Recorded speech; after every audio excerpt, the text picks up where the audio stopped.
Топ 7 интересни факта за Тодор Живков, които може би не знаехте. Коментирайте за кой друг да направя интересни факти. Номер 7. Бай Тошо е роден на 7 септември 1911 година в село Правец. Родителите му са били средна класа. Нито крайно бедни, нито особено заможни.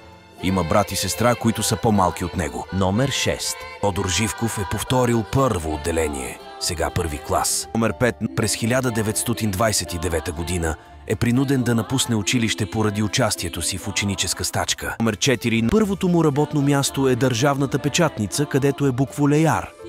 Губи това работно място през 1933 година.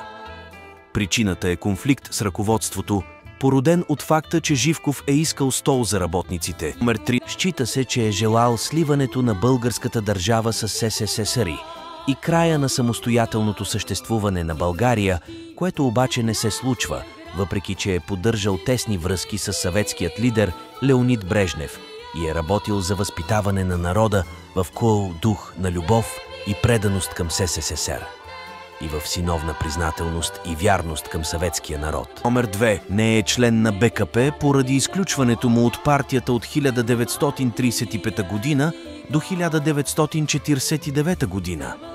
Номер 1. Живков е арестуван на 18 януари 1990 година и е обвинен в редица престъпления, които обвинения са прекратени с неговата смърт през 1988 година.